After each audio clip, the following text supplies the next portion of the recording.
온 땅에 통치자 되시는 하나님 아버지, 죄로 말미암아 죽을 수밖에 없는 저희들을 구원하시기 위해 독생자 예수 그리스도를 이 땅에 보내신 하나님의 크신 은혜와 사랑에 감사와 찬양을 드립니다. 멸망에서 영생으로 인도하시고 빛으로 고통과 어둠을 물리치신 주님을 예배하는 이 시간, 코로나의 여파로 다시 비대면으로 예배하지만 성탄의 이 아침에 우리의 마음을 다시 한번 하나님께 향하게 하시고 신령과 진정으로 예배하는 저희로 은혜를 다하여 주시옵소서. 성탄절을 기념하며 주님이 이 땅에 오신 이유와 그 은혜를 돌아보기를 원합니다.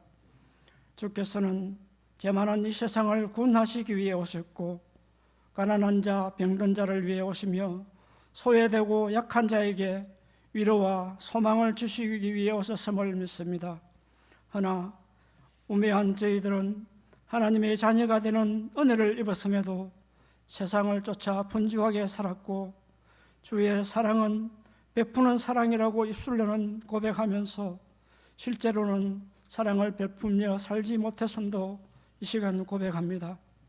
이런 뜻, 연약하고 나약한 저희들은 현실을 핑계로 게으르고 나태한 우리의 모습을 주님 앞에 회개하오니 용서하여 주시고, 우리와 함께 하시는 주님을 기억하며 하나님께서 세상을 사랑하신 것처럼 저희들 또한 하나님을 더욱더 사랑하고 이웃을 내 몸같이 사랑하는 은혜를 주옵소서. 하나님 아버지, 오늘의 주인공은 당연 예수님이시지만 주님 때문에 새 생명으로 다시 태어난 저희들이기에 진정한 성탄의 의미를 알고 함께 기뻐하며 감사하는 주의 건속들 되기를 간절히 소원합니다. 하나님 아버지, 2020년을 마무리해야 하는 날도 이제 얼마 남지 않았습니다. 연초부터 코로나로 인해 모든 계획들이 무산되었던 중에도 예배를 유지하고 비대면 예배 가운데서도 하나님을 바라보며 말씀 가운데 우리의 믿음을 세워가게 하시며 주의 건속들을 코로나 질병 가운데 지켜주심을 감사합니다. 다시 기승을 부리는 코로나로 인해 우리의 육신과 경제적인 모든 것에서 붙들어 주시고 하루속히 이 모든 상황들이 종결될 수 있도록 우리 하나님께서 인도하여 주시옵소서. 하나님, 기쁨 교회에 은혜를 다하여 주시옵소서. 얼마 남지 않은 한 해를 잘 마무리하게 하시고 2021년 세우신 기관장과 각 위원회와 목장 편성위에 함께하여 주시고 올해에 못한 모든 일들이 내년에는 순조롭게 진행되어 몸된 계열을 세워가는 데에 부족함이 없도록 힘과 능력을 다하여 주시옵소서. 말씀을 듣고자 합니다. 목사님, 성령 하나님께서 함께하여 주시고 말씀 앞에 함께한 주의 건속들 위에도 말씀을 통하여 그리스도가 진정한 구원자 되심을 고백하고 인정하며 순종하는 참된 주의 제자의 삶을 살아가는 복된 삶이 되도록 은혜 위에 은혜를 더하여 주시옵소서. 이 모든 것 감사드리고 우리 구원자 되시는 예수님 이름으로 기도하옵나이다. 아멘. 먼저 우리 하나님께서 주시는 은혜를 따라 예배에 동참한 한 분 한 분들을 축복하고 또 환영합니다. 기쁜 가족 모두에게 성탄의 기쁜 소식이 온전히 전파되기를 원하고, 또 방송으로 유튜브로 예배하는 각처에 하나님의 은혜가 가득하기를 원합니다. 또 CBS 방송을 통해서 말씀을 나누는 모든 분들에게도 말씀의 은혜가 온전히 전파되어 성탄의 즐거움이 또 우리 주님을 기뻐함이 온 땅에 가득하기를 소원합니다. 오늘 우리는 성탄절에 대한 기쁨과 함께 말씀을 나누려고 합니다. 사실 이 성탄절, 이 의미를 알고자 우리는 지난 몇 주 동안 대림절 기간으로서 함께 말씀을 나누었습니다. 대림절 동안 계속 말씀을 드렸던 목적지가 성탄절이었습니다. 예수님이 오셨다, 이 놀라운 소식을 온전히 즐거워하고자, 온전히 함께 나누고자 지금까지 말씀을 통해 주 오심이 무엇인가 하는 사실들을 들어왔던 것이지. 그러니 지금까지 들었던 대림절 설교를 먼저 요약하고 그 말씀을 기초로 해서 오늘 본문 말씀을 함께 나누고자 합니다. 대림절 제일 처음은 11월 29일, 그러니까 11월 달 마지막 주일이었습니다. 그때 사무엘상 27장에 있는 말씀으로 우리가 은혜의 말씀을 함께 나누어 드렸지요. 이 본문의 내용이 무엇이었느냐 하면 다윗이 사울을 피해 블레셋 땅으로 도망하게 되는 본문이었습니다. 전에도 도망을 했지만 이제 그가 짊어지고 있는 막중한 책임을 생각하면서 피할 길, 이 사자로부터 내가 도망하여 살 수 있는 것은 무엇인가 하는 것에 대해 고민했었고, 그는 자기 자신의 생명을 하나님께 맡기면서 그가 취한 방법에 하나님 역사해 주도록 기도했던 것이지요. 그러면서 우리는 우리 자신을 살리는 가장 지혜로운 선택은 내가 내 인생을 책임지는 것이 아니고, 그 누구든 심지어 왕이라 할지라도 맡기는 것이 사람 살리는 지혜다 하는 사실을 함께 나누어 드렸습니다. 우리가 우리를 구원할 수 없다. 우리가 우리를 책임질 수 없다. 그러므로 사람은 태어나는 순간에서부터 위기를 맞는 그 어떤 순간에든 최선의 지혜는 맡기는 것이다. 맡기고 주님 앞에 살려달라. 그렇게 메어 달리는 것이 구원 얻는 길이고 사람 살리는 길이다 라고 하는 사실을 살펴보았고, 우리가 스스로 하나님을 제한하거나 우리 스스로 우리의 선택을 선택하여서 하나님의 인도하심을 방해하는 일은 없어야 할 것이다. 이 말씀을 함께 나누었던 것입니다. 이것이 첫 번째 대림절 말씀이었다고 한다면, 두 번째 말씀은 12월 첫째 주일에 시편 7편의 말씀으로 우리가 성탄이 무엇인가 하는 의미를 함께 나누었던 것이지요. 이 말씀에서 우리는 다니엘만 사자를 만나는 것이 아니고 다윗 또한 인생을 살아가면서 자기 자신을 물어 뜯고 해치려는 사자를 만날 수 있음을 보았고, 우리 또한 우리 인생에 늘 위기가 있고 고통이 있음을 생각해 드렸습니다. 그런데 매우 놀라운 사실은 그때마다 하나님께서 오시더라. 우리에게로 오시는 하나님, 그 하나님을 믿었기에 언제든 하나님이 오신다 하는 이 사실을 확신했기에 다윗은 하나님 나를 구원해 내소서라고 기도하는 모습을 함께 나누었던 것이지. 하나님이 오신다.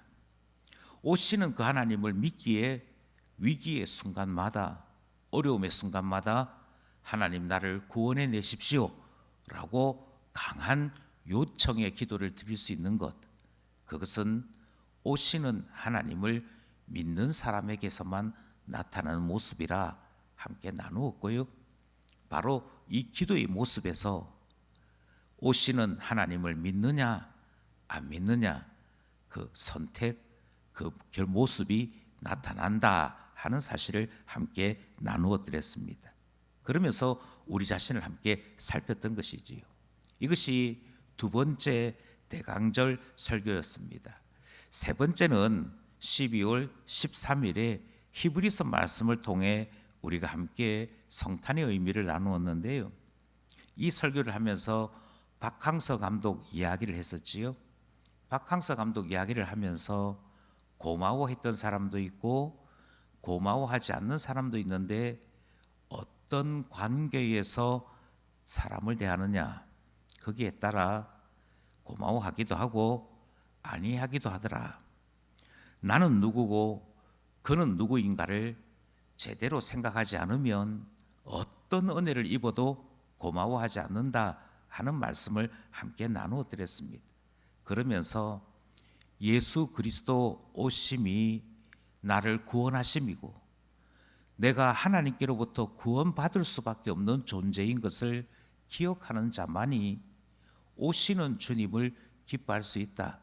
이 말씀을 함께 나누었던 것이지. 그러니 성탄의 본질은 바로 여기에 있다. 성탄절을 화려하게 말하는 사람도 성탄의 본질을 모르는 사람이고, 성탄절을 초라하게 여기고 부끄러워하는 사람도 성탄의 본질을 모르는 것이다. 그렇게 말씀을 드리면서 우리에게로 오시는 주님이 왜 오셨는지 초라한 우리 모습 기억할 때, 이런 죄인을 위하여 주님이 오셨습니다, 이 고백을 드릴 수 있을 때 성탄은 은혜요 감동이다 하는 말씀을 함께 나눴던 것이지요. 그러면서 어떤 위치에서, 어떤 입장에서, 어떤 관계로 이 성탄을 맞이하느냐 하는 것이 중요하다 하시는 이 교훈을 함께 나누었던 것입니다. 그리고 우리는 지난 주일 요한복음 12장에 있는 말씀을 통해서 우리에게로 오신 주님이 겸손하신 분이다 하는 사실을 함께 나누었습니다. 우리는 이 겸손하신 예수 그리스도의 모습을 예루살렘 성 입성하시는 그 모습을 통해 확인할 수 있었지요. 거기에 있는 모든 사람들이 똑같이 종려나무 보았고 호산나 외치는 소리 들었고 나귀를 타고 오시는 주님을 보았습니다. 그런데 그 모습을 똑같이 보면서도 축제에 취해서 그것이 어떤 의미인지 몰랐던 사람, 어리석어서 깨닫지 못하여 주님이 왜 이러시나 궁금해할 뿐 그 의미를 몰랐던 제자들, 심지어 바리새인들마저도 온 세상이 주님을 쫓는다라고 이야기하면서도 정작 겸손하신 예수님을 보지 못했던 그 사실들을 우리가 다시 한번 생각하면서 약속하신 대로 겸손히 나귀를 타시고 평화를 주기 위해 오시는 예수님을 함께 말씀을 통해 보았던 것이지요. 그러니 본다고 다 아는 것이 아니고 주님의 말씀이 깨달아지고 말씀을 통해 예수님을 볼 수 있어야 겸손하신 예수님이 보이고 우리에게 은혜를 베푸시는 그 은혜의 깊이를 체험할 수 있더라 하는 사실을 우리가 함께 나눈 것이었습니다. 여기까지가 우리가 지금까지 들었던 대강절 설교의 요약이라 할 수 있습니다. 그리고 오늘 우리는 성탄절을 맞이하는 것이지요. 이 성탄절을 맞이하기까지 우리가 계속 들었던 것이 있습니다. 우리가 누구인지를 알아야 성탄이 보인다. 예수님과 우리의 관계가 어떤 관계인지를 알아야 성탄이 은혜인 줄을 안다. 우리 자신들에게 말씀이 어떻게 적용되고 어떻게 나타났는지를 알아야 성탄절의 깊이를 알 수 있다. 이런 많은 이야기들을 통해 우리는 드디어 성탄절을 맞이하게 되는 것입니다. 오늘 우리는 성탄절을 맞이하면서 말씀을 함께 나누게 되는데요, 저는 오늘도 관계가 중요하다 하는 말씀을 드리고 싶습니다. 어떤 분들이 성탄절을 그저 휴일로 아시는 분들이 있습니다.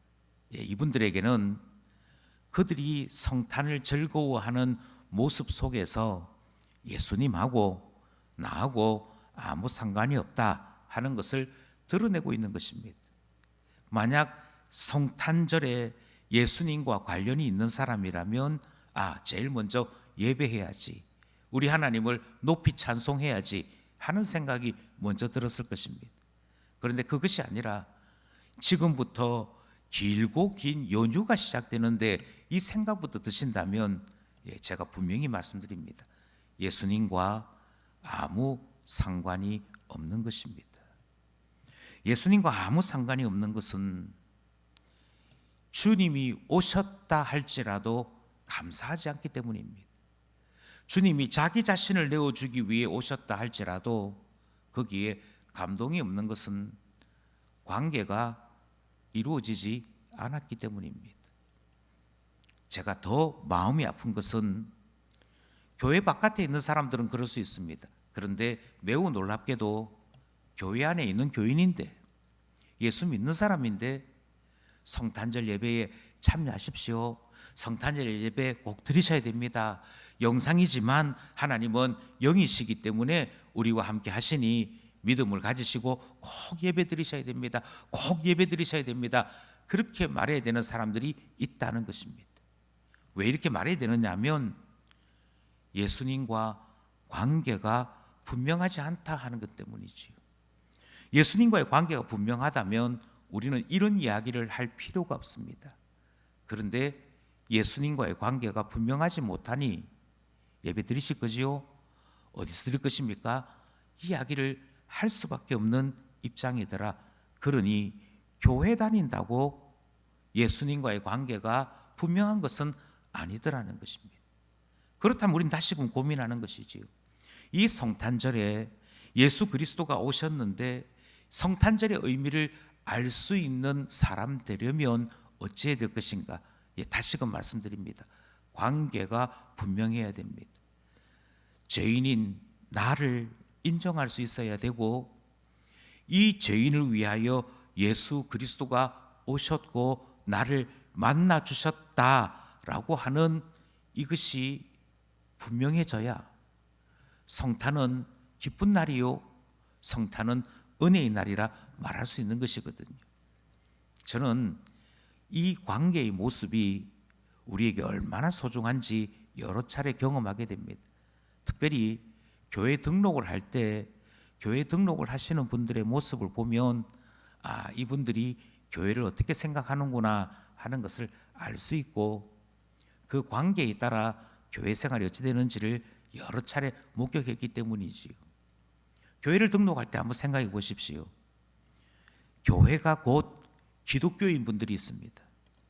교회가 곧 기독교인 분들은 내가 기쁨 교회를 간다 이렇게 말 안 하고, 내가 예수 믿을지 말지를 고민하다가 제가 마침내 교회 오게 되었습니다 이렇게 얘기하시거든요. 그러니 이분들에게는 교회가 곧 기독교입니다. 교회가 곧 주님입니다. 그래서 교회 오는 것에 대해 엄청나게 고민하고 결단하고 그리고 교회로 오신 분들이거든요. 그러니 기독교 신앙을 버리지 않는 이상은 교회를 출석하게 되어 있습니다. 왜냐하면 이미 이분들에게 있어서 기쁨 교회는 수많은 교회 중에 하나가 아니라 예수 그리스도를 택하였기 때문에 당연히 연결된 곳으로 이해되기 때문입니다. 그런데 다른 교회에서 소위 직분을 받았다 하시는 분들이 교회를 오시게 되면 이분들과 같이 생각하지 않습니다. 그런 분들은 참 이상하게도 수많은 교회 중에 한 곳일 뿐입니다. 그래서 늘 이렇게 얘기하죠. 이 교회는 참 이상하네요. 이 교회는 왜 이렇게 하나요? 그래서 늘 이 교회라고 그래요. 이 교회라고 그러는데 어떻게 구원의 방주로서 교회가 연결이 되겠습니까? 조금 마음 나쁘면, 조금 이해 안 되면 얼마든지 옆에 있는 교회로 옮길 수 있다고 생각하는 것이지요. 관계가 이루어지지 않은 것입니다. 그저 수많은 교회 중에 하나를 왔을 뿐이고 내 마음에 들지 않으면 얼마든지 바꿀 수 있다라고 생각하는 요 정도의 관계에서 교회 생활을 시작하다 보니 신앙생활이 제대로 뿌리 내리지 않습니다. 교회가 이거 하십시오. 그러면 당연히 제가 신앙을 배워야 되니 예수님 만나야 하니 그렇게 하겠습니다. 해야 되는데 제가 해야 됩니까? 저도 교인인데, 저도 어디에서 집사했는데 그러면서 따라오질 않는 것이지요. 그러니 교회로 인한 기쁨이 크겠습니까? 그렇지 않습니다. 내게 편한 것은 하고 내게 불편한 것은 늘 거절하는 것이지요. 저는 이런 거 안 합니다. 앞에 교회에서도 안 했습니다. 이렇게 되면 구원의 방주로서의 교회는 존재하지 않는 것입니다. 그러면 교회에서 얻게 되는 영적인 성장이나 영적인 행복도 얻을 수 없는 것이지요. 교회 생활도 이러할진데 어찌 성탄절이, 어찌 예수 그리스도 안에서의 이 즐거움과 행복도 다르다 할 수 있겠습니까? 예수님과 나의 관계가 분명해야 합니다. 그래야 예수님의 오심이 기쁨이 될 수 있고 성탄절이 감격이 될 수 있는 것이다. 이 사실은 변하지 않습니다. 그런 점에서 오늘도 우리는 관계를 생각하게 되는 것이지요. 오늘 본문 말씀이 천사가 온 땅에 예수 그리스도의 나심을 선포하시는 말씀으로 되어 있습니다. 주님께서 천사들을 통하여 예수 그리스도 오심이 어떤 의미인지를 우리에게 알려주시는 말씀이 누가복음 2장의 말씀입니다. 이 2장의 말씀 가운데 가장 핵심은 천사들이 선포한 주 오심에 대한 의미입니다. 그것은 하늘에서는 영광이요 땅에서는 기뻐하심을 입은 자들 중에 평화다 하시는 말씀인 것이지요. 여기서 사람들이 글자를 몇 개 지웁니다. 그리고 줄입니다. 줄여서 이야기하기를 하늘에는 영광, 땅에는 평화 이렇게 얘기합니다. 아니요, 줄여서는 안 되는 것을 줄인 것입니다. 오늘 본문 말씀을 가만히 살펴보시면 주님이 오심이 곧 온 땅의 평화라고 말하지 않습니다.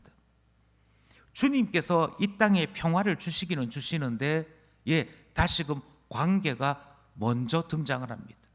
모든 사람들이 평화를 누리는 것이 아니고 모든 사람들이 평화에 있는 것이 아니고 하나님이 기뻐하시는 사람들에게만, 이것이 중요합니다. 하나님이 기뻐하시는 사람들, 그 기뻐하심을 입은 자들에게만 평화가 나타난다. 그것이 성탄의 의미다라고 말씀하시는 것이지. 그러니 성탄절에 그 이 놀라운 은혜와 감격이 모든 사람에게 나타나는 것이 아니더라는 것입니다. 누구에게 나타나느냐? 기뻐하심을 입은 자들 중에 나타난다. 성경이 그렇게 말씀하시는 것이지요. 그럼 우리는 당장 질문하게 될 것입니다. 아니, 그럼 여기에 등장하는 천사가 얘기하는 기뻐하심을 입은 자는 누굽니까? 이렇게 질문하게 되는 거 아니겠습니까?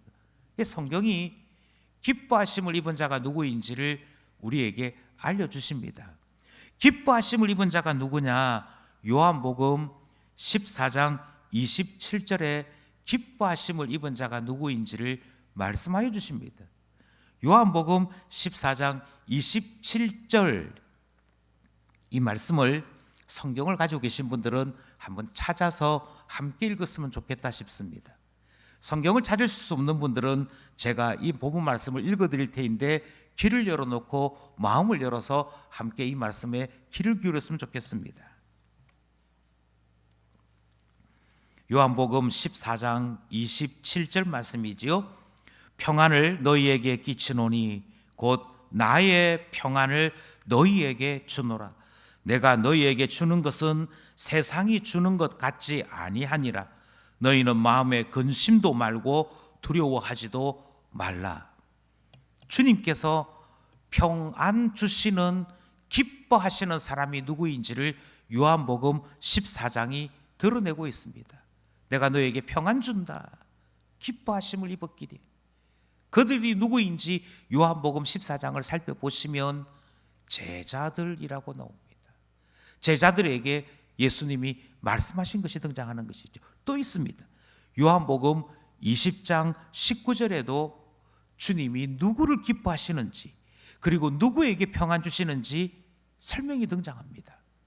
역시 마찬가지로 제가 읽어드리겠습니다. 이날 곧 안식 후 첫날 저녁 때에 제자들이 유대인들을 두려워하여 모인 곳에 문들을 닫았더니 예수께서 오사 가운데 서서 이르시되 너희에게 평강이 있을지어다. 아주 분명합니다. 천사들이 선포하기를 하늘의 영광입니다. 예수 그리스도가 이 땅에 오신 것이 하늘의 영광입니다.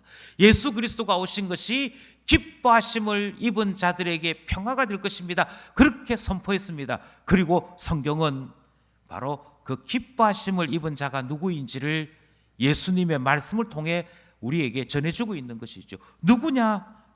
제자들입니다. 제자들이 주님께로부터 기뻐하심을 입은 자들입니다. 그러므로 제자들의 헌신을 주님이 기뻐하시는 것이지요. 제자들의 찬송을 주님이 기뻐하시는 것이지요. 왜냐하면 그들은 기뻐하심을 입었기 때문입니다. 주님께서 그들을 바라보시면서 잠잠히 기뻐하시는 그 대상자로 삼으셨기 때문입니다. 누구도 하나님을 기쁘시게 할 수 없습니다. 누구만이 할 수 있느냐? 제자만이 할 수 있습니다. 그리고 그 제자들에게 주님은 기뻐하심을 베푸시기에 그들에게 또한 평강 베푸시는 것, 우리가 말씀을 통해 주시는 것이지요. 예수님이 이 땅에 오셨습니다. 오신 이유는 자기 자신을 주시기 위해서입니다. 그러나 기억하십시오. 온 땅의 평화가 아니고 기뻐하심을 입은 자들 중에 평화인 것과 마찬가지로 주께서 우리의 죄를 위하여 오셨으나 우리의 죄가 사해지는 것은 모든 사람들의 죄가 아니라 택하시고 부르심을 입은 자들 중에 주님의 사죄의 은혜가 임하게 되더라 하는 사실을 우리는 보는 것이죠. 그러므로 우리는 오늘 본문 말씀을 통해 바로 이 말씀 앞에 진지해지는 것입니다. 주님께서 기뻐하신 사람들 중에 평강 주시는구나. 주님께서도 관계에 집중하시는구나. 아무나에게, 모든 시대, 모든 사람들에게 그저 나누어 주시는 평화가 아니고, 그저 저절로 임하는 평화가 아니고, 주님이 택하시고 불러서 직접 관계가 있는 자들에게만 이 평강 주시는구나, 이 놀라운 은혜를 베풀어 주시는구나, 이 사실을 우리는 확인하게 되는 것입니다. 바로 이 사실입니다. 모든 말씀이 바로 이 관계 안에서 이해되는 것이지요. 만약 이것을 모른다면 교회 오는 것이 구원일 것입니다. 헌금 내는 것이 구원일 것입니다. 앉아있는 게 구원일 것입니다. 내가 뭔지 모르지만 예배당에 앉아있었다, 그러니 나도 천국 백성일 것이다 할 것입니다. 그런데 그렇지 않는 이유는 그 자리에 있었다, 헌금했다, 그게 아니고요, 관계요. 나에게 예수님은 누구인지, 예수님에게 나는 누구인지, 그것이 먼저 증명되지 않으면, 그것이 먼저 분명하지 않으면 성탄절을 수십 번 수백 번 보내어도 이 평화를 이야기할 수 없더라 하는 것입니다. 저는 그런 점에서 예수님은 우리 각자에게 어떤 분이신지를 묻게 됩니다. 나는 우리 주님 앞에 누구인지를 묻게 됩니다. 누가복음 2장이 말씀하시는 바와 같이 기뻐하심을 입은 자, 그 사람이 나 맞는지, 주님께서 나에게 평강 주시기 위해 오신 것 맞는지 다시 한번 점검하기를 원하는 것이지. 어떻게 점검하냐고요? 점검하는 분명한 기준이 있습니다.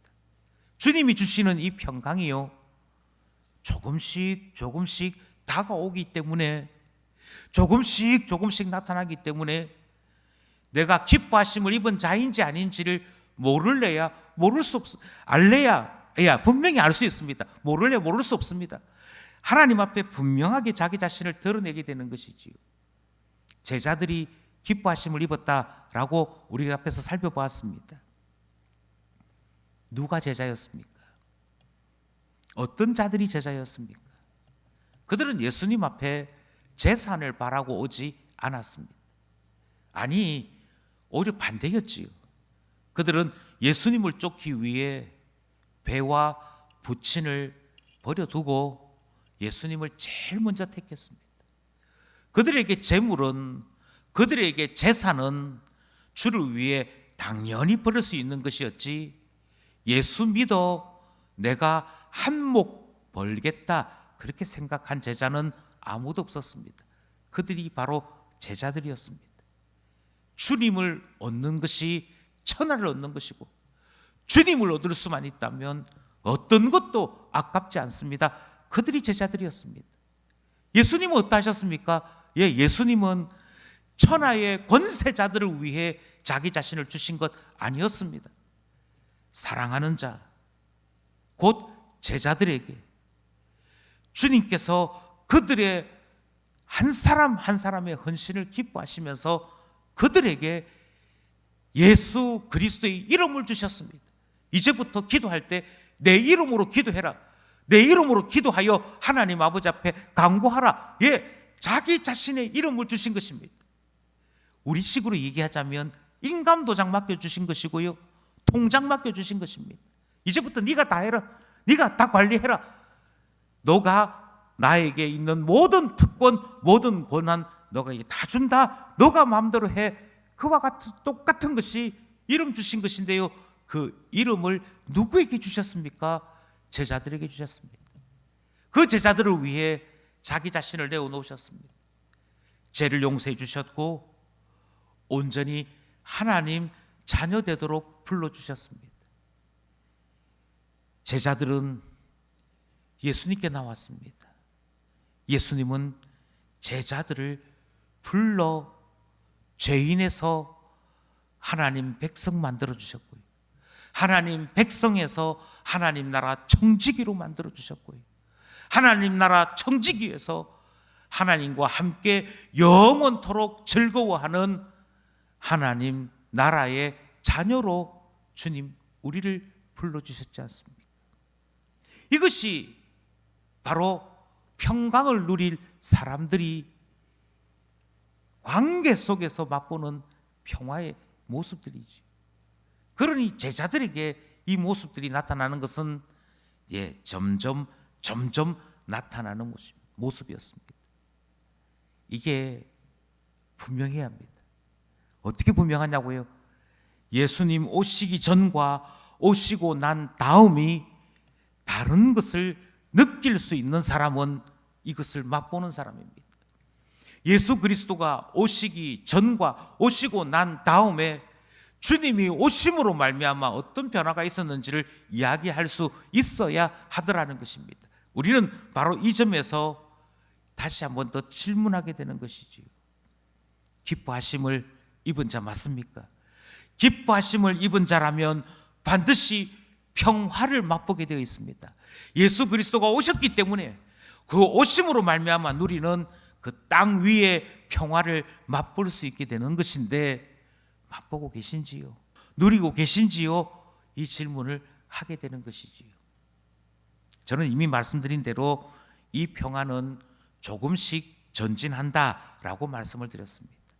이 평화가 어떻게 조금씩 전진하는지를 누가복음이 우리에게 가르쳐주고 있습니다. 누가복음 1장에는 마리아 창가가 등장을 합니다.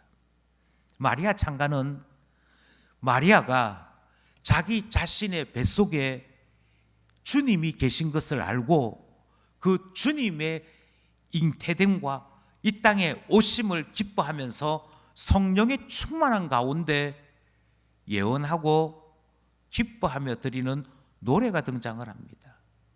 그 마리아 창가의 내용이 누가복음 1장에 있고 오늘 본문이 2장에 있는 것이지. 그런데 그 1장에서 마리아가 어떻게 노래했는지를 곰곰이 들어보시면 주님이 누구에게 평강을 주시고 누구에게 이 평화가 나타나게 되는지를 금방 알 수 있습니다. 마리아 창가가요, 누가복음 1장 47절에서 55절에 이르는 좀 긴 본문입니다. 제가 이 본문을 봉독해 드리겠습니다. 내 마음이 하나님 내 구주를 기뻐하였음은 그의 요종의 비천함을 돌보셨습니다. 보라, 이제 후로는 만세의 나를 복이 있다 일컬으리로다. 능하신 이가 큰 일을 내게 행하셨으니 그 이름이 거룩하시며 긍휼하심이 두려워하는 자에게 대대로 이르는도다. 그의 팔로 힘을 보이사 마음의 생각이 교만한 자들을 흩으셨고 권세 있는 자를 그 위에서 내리치셨으며 비천한 자를 높이셨고 줄이는 자를 좋은 것으로 배불리셨으며 부자는 빈손으로 보내셨도다. 그 종 이스라엘을 도우사 긍휼히 여기시고 기억하시되 우리 조상에게 말씀하신 것과 같이 아브라함과 그 자손에게 영원히 하시리로다 하니라. 마리아 창가가요 이렇게 얘기합니다. 예수님이 오셔서 불행해진 사람이 있다고 얘기합니다. 예수님이 오셔서 불행해진 사람들이 누군가 하니 오늘 마리아 창가에 있는 노래 속에는 교만한 자들을 흩으셨고 권세 있는 자를 그 위에서 내리치셨다 이렇게 말씀하고 있지요. 뿐만 아니라 부자가 빈손이 된다 이렇게 말씀하시므로 교만하고 권세 있고 부자였던 자들은 오히려 예수님 때문에 평화 누리지 못하게 되었다 이야기합니다. 반면에 비천한 자, 줄인 자, 그리고 아브라함과 그의 자손으로서 하나님의 언약을 바라보며 사는 이스라엘에게는 평화다 그렇게 말씀하고 계시는 것이죠. 그러니 하나님께서 예수 그리스도를 보내신 이 평화가 제일 먼저 누구에게 나타났느냐? 이 세상이 위로하지 못하는 자들에게, 이 세상이 도무지 품어줄 수 없는 자에게, 오직 주님만이 눈물을 닦아주시고 위로를 베풀어 주시며 긍휼하심으로 하나님 안에 살아가는 자들에게 평강 주시더라는 것이죠. 그러니 다시 한번 우리 자신을 돌아봐야 할 것입니다. 주님 아니고는 위로받을 길이 없습니다. 그 사람이 주 오심으로 평강 누린다고 이야기하십니다. 그러나 돈을 의지하던 자, 힘을 의지하던 자, 그의 마음속에 교만이 있어서 누구도 나를 도와줄 필요 없다, 스스로 살아갈 수 있다 말하는 자는 이 성탄의 평화를 누릴 수 없는 것이지요. 그러므로 주님이 누구를 기뻐하시는지 분명히 나와 있습니다. 죄인인 것을 인정하시고, 주님 없이는 제 마음속에 있는 이 고민 해결되지 않습니다. 주님을 갈망합니다. 주님 오십시오. 나를 구원해 내십시오. 그 사람이 평화를 맛본다니까요. 그러므로 성경은 분명하게 말씀하십니다. 마리아를 통하여 누가 평화를 맛볼는지 이미 알려주셨고 그리고 선포되었던 것이지요. 이 평강이요 또 우리에게 조금씩 더 다가오기 시작합니다.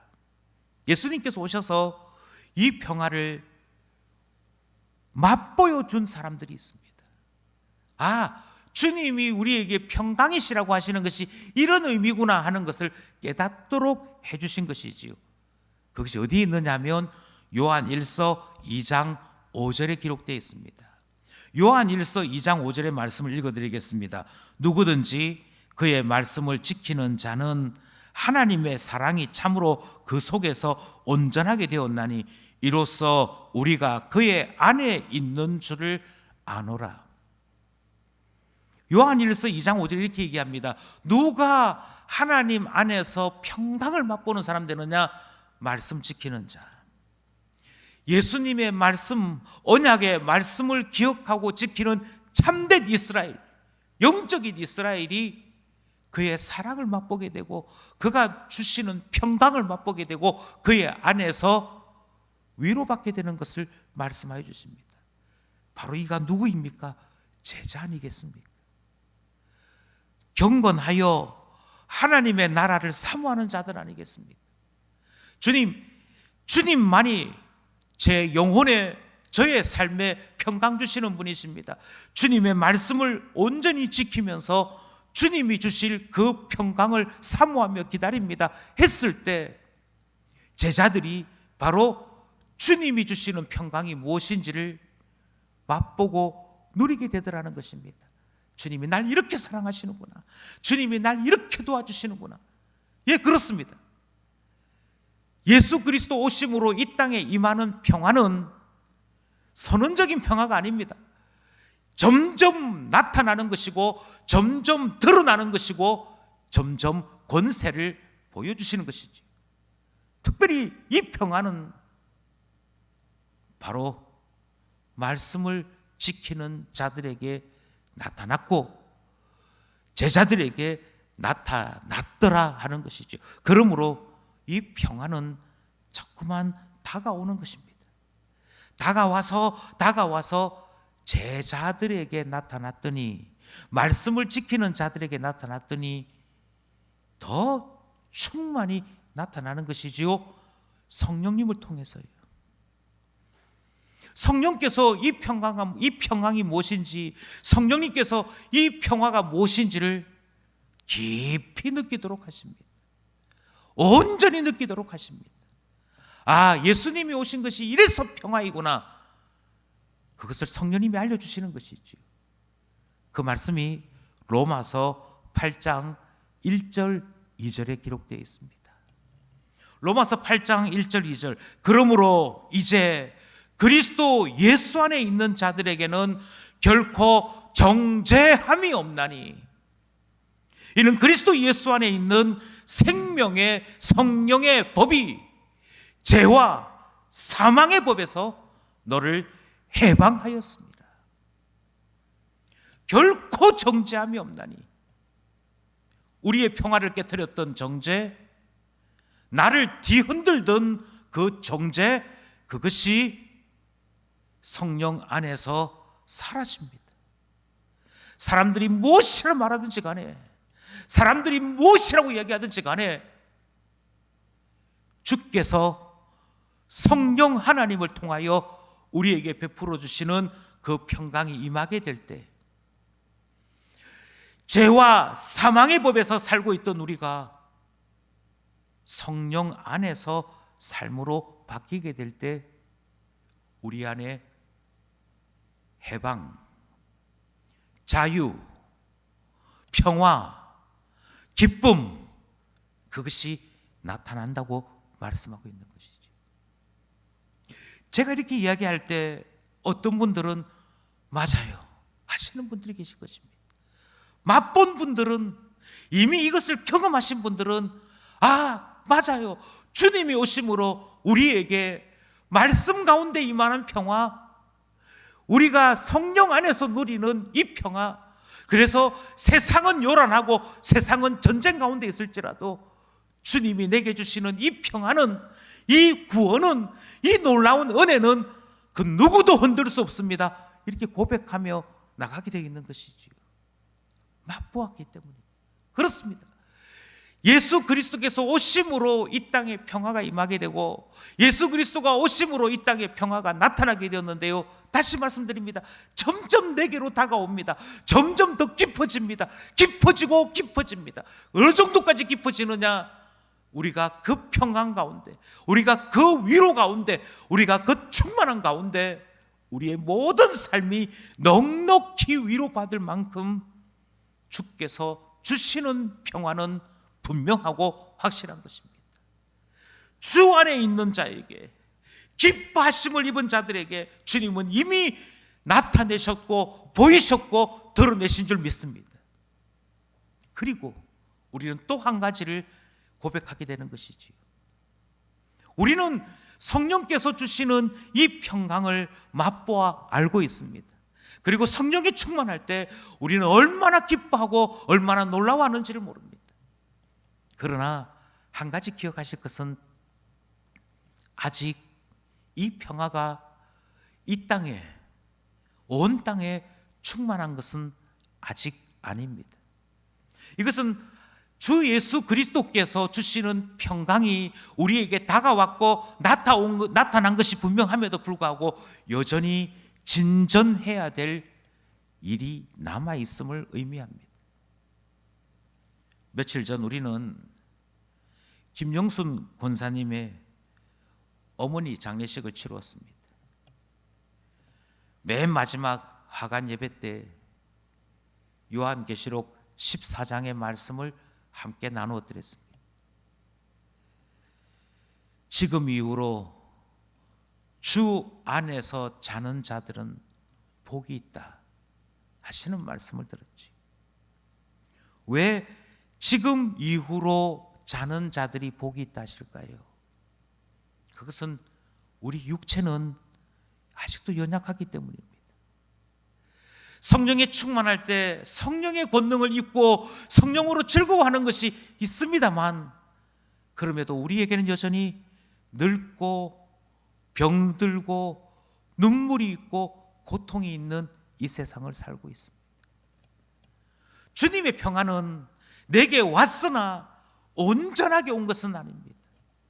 그 온전한 평안은 언제 나타나는고 하니, 주께서 다시 이 땅에 오실 그날에, 재림의 그날에 주님께서 심판의 주로 나타나셔서 죄와 사망을 심판하실 그날에, 주께서 우리에게로 오셔서 우리의 낡은 장막이 아니라 주님이 새하지 아니하고 영원히 있을 그 영원한 장막을 우리에게 주실 그날에, 우리는 진정으로 우리의 영혼 안에도 우리의 육체 안에도 온 세상에도 충만한 평화가 임하는 것을 보고 고백하게 되는 것이지요. 그러므로 우리는 딱 중간에 있습니다. 주께서 오심으로 평화가 왔고 우리 가운데 임하였으나, 주님이 다시 오실 그날에 임하여 주실 평안은 아직 맛보지 못한 가운데 있는 것이지요. 우리는 왜 성탄을 지키느냐 하면 이미 우리에게 주신 그 평안을 알기 때문에 지킵니다. 예, 주님 오심으로 이 평안을 알게 되었습니다. 감사합니다. 주님이 오심으로 우리는 죄와 사망의 법에서 떠나 해방할 수 있게 되었습니다. 진정으로 자유하게 되었습니다. 성령의 충만이 무엇인지, 주님이 우리에게 주신다는 사랑이 무엇인지를 온전히 알게 되었습니다. 그러므로 행복합니다. 그러므로 즐거워합니다. 주 오심을 기뻐합니다. 하게 되는 이유 때문에 성탄절을 지킵니다. 그리고 또 하나의 의미가 있습니다. 주님이 오셨듯이, 오셔서 이 평안을 주셨듯이 다시 오실 그날에 우리에게 구원의 완성, 평안의 충만함을 온 땅에, 온 인격에 베풀어 주실 것을 믿기에, 소망하기에, 오심을 기억하고 다시 오심을 바라며 우리는 성탄절을 지키고 있는 것이지요. 예, 주님 오심으로 하늘의 영광이었고 땅에 기뻐하심을 입은 자들 중에 분명히 평안이 나타났습니다. 그러므로 소망합니다. 다시 오실 주님을 소망합니다. 우리에게 더욱더 채워주실 평안을 소망합니다. 주 오심을 믿기에, 주님 오셔서 주신 평안을 알기에 소망합니다. 믿습니다. 기다립니다. 하게 되는 것이지요.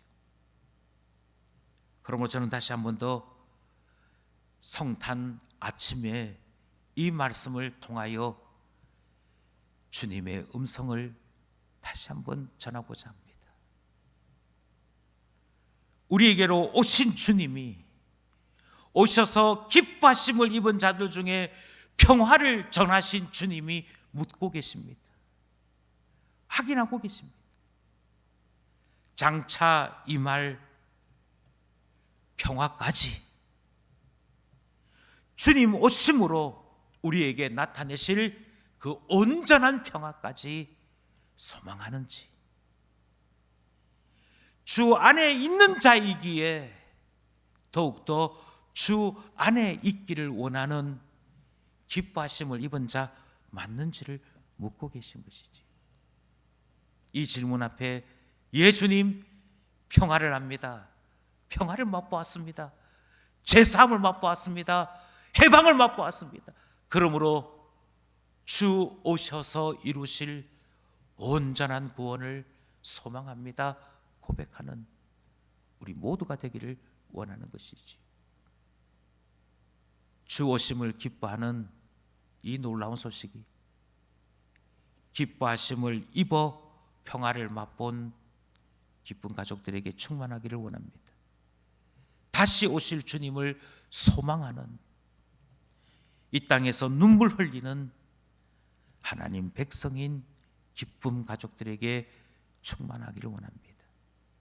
그리고 장차 임할 평화를 소망하며 오늘도 주님을 찬송하는 하나님 자녀로 살아가기를 간절히 소원합니다.